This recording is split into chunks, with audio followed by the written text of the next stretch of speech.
রাজধর্ম কাকে বলে সেটা পশ্চিমবঙ্গের মানুষ দেখতে পাচ্ছেন। গভর্নেন্স কি জিনিস সেটাও বোঝা যাচ্ছে। একটা গভর্নমেন্ট, তার যদি গভর্নেন্সই যদি না থাকে তাহলে চলতে পারে না। যিনি যে দলেরই হন না কেন, তার মৃত্যু দুঃখজনক। সাধারণ নাগরিক হিসেবে তাদের মৃত্যু প্রচন্ড দুঃখের। এইরকম একটা পরিস্থিতিতে সম্মাননীয় পশ্চিমবঙ্গের মুখ্যমন্ত্রী শ্রী শুভেন্দু অধিকারী যেভাবে জিনিসটিকে দেখছেন, তাতে রাজধর্ম পালিত হচ্ছে। প্রসঙ্গত আমরা মনে করিয়ে দিতে চাই তার আগের 15 বছরের কথা। বিজেপির সর্বভারতীয় সভাপতি শ্রী জগৎ প্রকাশ নাড্ডা তিনি এসেছিলেন, তার গাড়ি ঘিরে আক্রমণ করা হয়েছিল, তার কনভয়ে থাকা সমস্ত পশ্চিমবঙ্গের নেতৃত্বের উপর আক্রমণ হয়েছিল। আক্রান্ত হওয়ার পরে তারা কমপ্লেন করেছিলেন, কিন্তু কোনো ব্যবস্থা তো নেওয়াই হয়নি দুষ্কৃতীদের বিরুদ্ধে। উল্টো দিকে দাঁড়িয়ে তাদেরকে ছেড়ে দেওয়া হয়ে শুধু হয়নি, তা তৎকালীন মুখ্যমন্ত্রী মমতা বন্দ্যোপাধ্যায়ের, যিনি উত্তরাধিকারী বলে কল্পনা করা হয়, তিনি বলেছিলেন নাড্ডা এসে গাড্ডায় পড়েছে, জনরোষ, আমরা কি করব। এই মানসিকতার পরিবর্তনের দরকার ছিল। পশ্চিমবঙ্গের রাষ্ট্রবাদী সরকার, তার মুখ সম্মাননীয় মুখ্যমন্ত্রী শ্রী শুভেন্দু অধিকারী সেই কাজই করছেন। দল তার কাজকে অভিনন্দিত করছে এবং দল সরকারের পাশে আছে। দেখুন, এগুলো পুরোপুরি স্টেট স্পন্সার্ড। কালকে যে ঘটনা ঘটেছে, এবং মমতা বন্দ্যোপাধ্যায় শুধু তো তৃণমূল কংগ্রেসের দলনেত্রী নন, তিনি 3বার রাজ্যের মুখ্যমন্ত্রী হয়েছেন, 7বার এমপি হয়েছেন, দীর্ঘদিন ধরে রাজনীতি করছেন, এবং আগেও দুবার রেল মিনিস্টার, একবার স্পোর্টস মিনিস্টার, একবার কোল মিনিস্টার, 4বার মন্ত্রিত্ব চালিয়েছেন। এত দিন ধরে তার রাজনৈতিক কেরিয়ার, এবং তিনি জনপ্রতিনিধি, 15 বছরের চিফ মিনিস্টার। মানে উদ্দেশ্য প্রণোদিতভাবে, পুরোটা পূর্ব পরিকল্পিতভাবে যেভাবে বিজেপির গুন্ডারা, আর যাদেরকে মানে ফুটেজে দেখা গেছে, তারা তো কেউ পৃথক কোনো সাপোর্টার বা কর্মী নয়। তাদেরকে এমএলএর সাথে দেখা গেছে, তাদেরকে বিজেপির প্রার্থীর প্রচারে দেখা গেছে, বিজেপির বড় বড় সব নেতাদের সাথে তাদের ছবি রয়েছে। আমার কাছে ছবি আছে, আমি দেখাতে পারি আপনাদের। পুরোটাই স্টেট স্পন্সার্ড। এরা চায় না বিরোধী রাজনৈতিক দল থাকুক, বিরোধী রাজনৈতিক দলের নেতারা বেঁচে থাকুক, প্রাণে মারতে চায়। এই সরকার দিল্লির তল্পিবাহক হিসেবে কাজ করছে, জমিদারদের অঙ্গুলি হেলনে চলছে। এবং কালকের যে ঘটনা, আমি এটা অত্যন্ত স্পষ্টভাবে বলতে চাই, শুধু রাজ্যের মুখ্যমন্ত্রী শুভেন্দু অধিকারীকে দোষ দিলে হবে না। এর পিছনে প্রত্যক্ষভাবে মদত দিল্লির নেতাদের রয়েছে। দেশের প্রধানমন্ত্রী, দেশের স্বরাষ্ট্রমন্ত্রী, দিল্লির সর্বোচ্চ নেতৃত্ব ইন্ধন এবং মদত না থাকলে এদের সাহস হবে না এই ঘটনা ঘটানোর। পুরোপুরি মদত দিয়েছে দেশের প্রধানমন্ত্রী, স্বরাষ্ট্রমন্ত্রী এবং বাংলার মুখ্যমন্ত্রী শুভেন্দু অধিকারী। এটা এক্সিকিউট করেছে। তিনি তো কৃতদাস, তাকে যা বলছে তিনি তাই করছেন। তৃণমূল কর্মীর পরিবারের সঙ্গে আজকে দেখা করতে হালিশহরে গিয়েছিলেন মুখ্যমন্ত্রী শুভেন্দু অধিকারী। তাঁর স্ত্রী, তিনি অভিযোগ করেছেন লকআপে পিটিয়ে হত্যা করা হয়েছে তার স্বামীকে। এই ঘটনায় বিচারের দাবি জানিয়েছেন তিনি। আপনার কি সন্দেহ মনে হচ্ছে এই পুরো ঘটনা নিয়ে? আপনার কি বক্তব্য? মুখ্যমন্ত্রীকে যে অভিযোগটা, একটা অভিযোগপত্র আপনি লিখে দিয়েছেন, আমি দেখলাম, কি আছে ওখানে? অভিযোগপত্রতে লেখা আছে যে আমার হাজবেন্ডকে ওরা কিভাবে মেরেছে, কোথায় কোথায় ক্ষত আছে, তার ওর হাত দুটোকে, মানে এই হাত দুটোকে বেঁধে মারা হয়েছে, এইখানে দড়ির একটা স্পট আছে, পায়েও বেঁধে মারা হয়েছে, এমনকি যতদূর পায়ের নিচে কালো কালো হয়ে গেছে, সম্ভবত গরম জলের ওপরে হয়তো ওর পাটা রাখা হয়েছিল।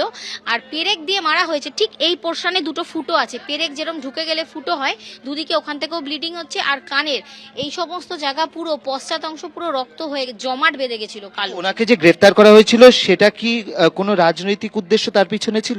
রাজনৈতিক উদ্দেশ্য ছিল না ছিল এফআইআর এর কোনো নাম নেই। আমাদের সাথে পুলিশ কর্তৃপক্ষ থেকে কোনো রকম কোনো যোগাযোগ কিন্তু করা হয়নি। যেহেতু আমার হাজবেন্ড ভোটের পরে বাড়ি ছিল না, আমরা যেহেতু তৃণমূল করতাম, ওইখান থেকে ওকে তুলে আনা হয়। আমাদেরকে পুলিশ প্রশাসন থেকে কোনো রকমভাবে ওই তুলে আনা থেকে শুরু করে ওকে হসপিটালে ফেলে রাখা অবধি, এই অবধি কোনো রকমভাবে পুলিশ প্রশাসন থেকে আমার সাথে কোনো বা আমার ফ্যামিলির সাথে কোনো যোগাযোগ করেনি। মৃত তৃণমূল কর্মীর পরিবারের সঙ্গে দেখা করতে আজ সকালে হালিশহরে পৌঁছে যান রাজ্যের মুখ্যমন্ত্রী। মন্ত্রিসভার বেশ কয়েকজন সদস্য ছিলেন তার সঙ্গে, ছিলেন রাজ্য পুলিশের ডিজি। পরিবারের সঙ্গে কথা হয় মুখ্যমন্ত্রী শুভেন্দু অধিকারী। কিন্তু বাচ্চার নামে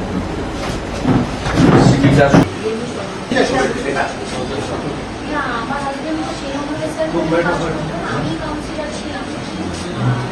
ও তো তাদের গাড়ি অনুযায়ী করবে, কিন্তু বাচ্চা না। পুলিশ হেফাজতে মৃত্যু, হালিশহর কাণ্ডে কড়া পদক্ষেপ মুখ্যমন্ত্রী। আইও ফিরোজ মালিক সাসপেন্ড, ক্লোজ করা হয়েছে আইসি তমাল দত্তকে। পুলিশি হেফাজতে শারীরিক অত্যাচারের অভিযোগ তুলেছে মৃতের পরিবার। পুলিশি হেফাজতে মারা গেছেন এটা সত্যি, কতটা অত্যাচার হয়েছে ময়না তদন্তের রিপোর্ট দেখে বোঝা যাবে। পুলিশের গাফিলতি প্রমাণিত, আইও সাসপেন্ড, আইসিকে ক্লোজ করা হয়েছে। হালিশহরে মৃত তৃণমূল কর্মীর পরিবারের সঙ্গে সাক্ষাতের পর মন্তব্য মুখ্যমন্ত্রী শুভেন্দু অধিকারী।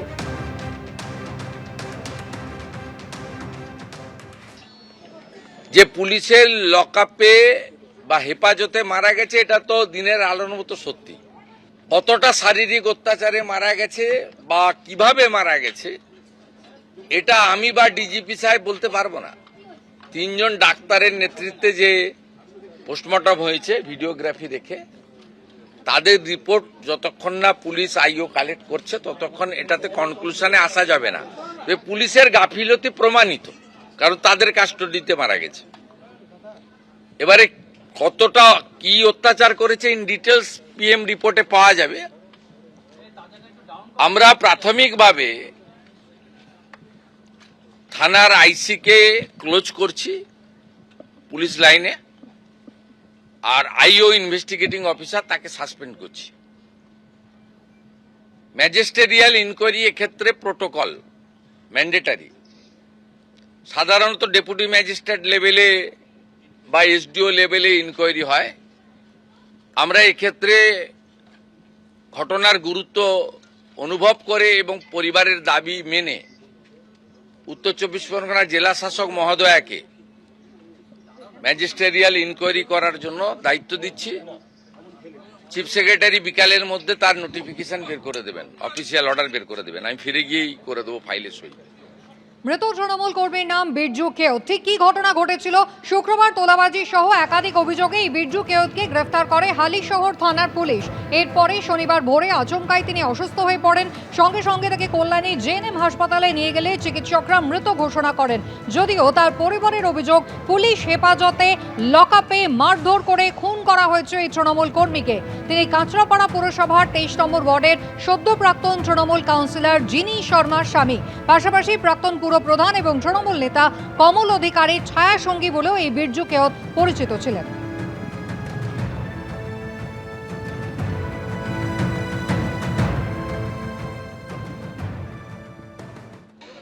দেখুন, আমি যা হারিয়েছি তা আমি ফিরে পাবো না। সেদিক থেকে দেখতে গেলে আমি শুধুমাত্র চাই সরকারের কাছে আমার বরকে যেভাবে ওরা লকআপে রেখে রাত্রিবেলা পিটিয়ে খুন করেছে তার বিচার চাই আমি। দেখুন, সবার আগে আমি চাই তদন্ত।